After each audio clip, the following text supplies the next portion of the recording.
बिस्मिल्लाहिर्रहमानिर्रहीम। स्टूडेंट्स, अब हम नॉन प्रॉफिट मेकिंग ऑर्गेनाइजेशंस का क्वेश्चन नंबर 2 करेंगे।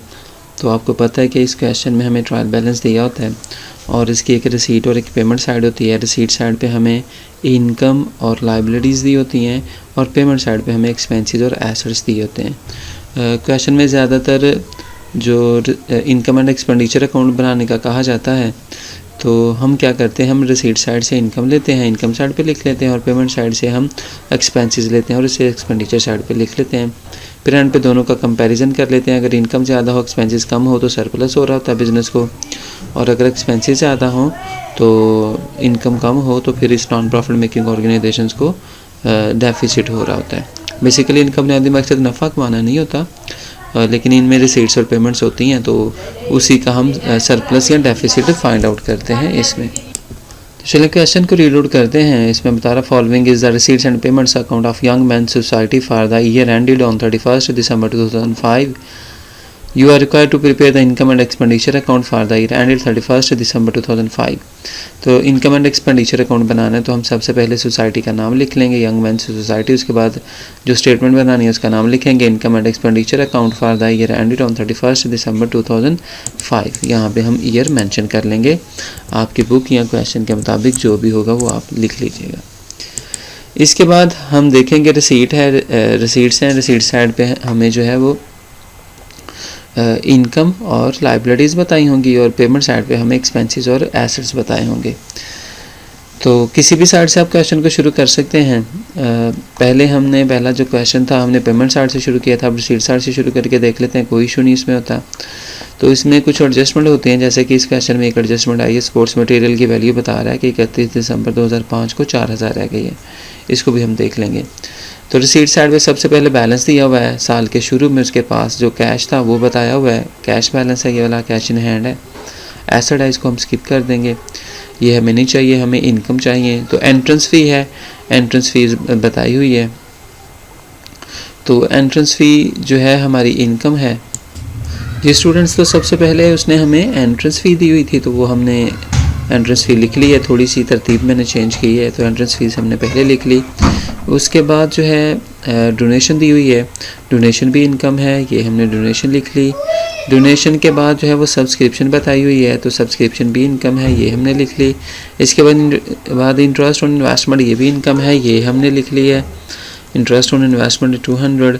और sale of furniture, sale of furniture, तो बुक वैल्यू बता रहा है कि उसकी 1000 थी और बेचा कितने का है, 685 का बेच दिया है। जो फर्नीचर था वो हमने बेचा है 685 का और उसकी वैल्यू कितनी थी, 1000, मीन के कम वैल्यू का बेचा है, तो हमें ये फर्नीचर बेचने पे लॉस हुआ है। तो लॉस हुआ है तो इसको हम क्रेडिट साइड पे लिखेंगे, एक्सपेंडिचर साइड पे लिखेंगे, loss on sale of furniture के नाम से। 1000 में से 685 माइनस कर लेंगे, 685 माइनस करके 315 हमें लॉस हुआ है, ये हम एक्सपेंडिचर साइड पे लॉस शो करेंगे। ठीक है, अगर प्रॉफिट होता तो हमने इनकम साइड पे लिखना था। तो इसके बाद सेल ऑफ ओल्ड पेपर्स, ये भी इनकम है, ये हम लिखेंगे 465। इसके बाद है रिसीट्स फ्रॉम रिक्रिएशन, रिक्रिएशन से कुछ रिसीट्स हुई हैं, ये हमने लिख ली हैं, इनकम है हमारी। मसलिनियस रिसीट्स हैं वो हमने लिख ली हैं 125। और इसके बाद एडजस्टमेंट में एक एडजस्टमेंट थी, वो हम देख लेते हैं, तो वो एक्सपेंडिचर साइड पे होगी, तो हम अब एक्सपेंडिचर साइड पे चलते हैं। तो यहाँ पे हम सबसे पहले पेमेंट साइड पे आएंगे। पेमेंट साइड पे देखिए सबसे पहले बुक्स बताई हुई हैं, तो ये यंग मैन सोसाइटी है, तो बुक्स इनके लिए एसेट कंसीडर होगा, ये एक्सपेंडिचर नहीं है, ये एसेट कंसीडर होगा। नॉन प्रॉफिट मेकिंग ऑर्गेनाइजेशंस में बुक्स एसेट कंसीडर होता है, तो इसको हम स्किप कर देंगे, ये बैलेंस शीट की आइटम है। उसके बाद प्रिंटिंग एंड स्टेशनरी, ये एक्सपेंस है, तो ये एक्सपेंडिचर साइड पे हम लिखेंगे, प्रिंटिंग एंड स्टेशनरी 465। उसके बाद न्यूज़पेपर, ये भी एक्सपेंस है, ये हम लिखेंगे।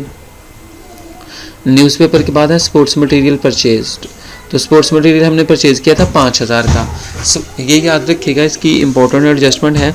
अगर स्पोर्ट्स मटेरियल के डेप्रिसिएशन बताई हो तो ये एसेट कंसीडर होता है, अगर डेप्रिसिएशन ना बताई हो तो ये एक्सपेंस ही कंसीडर होता है।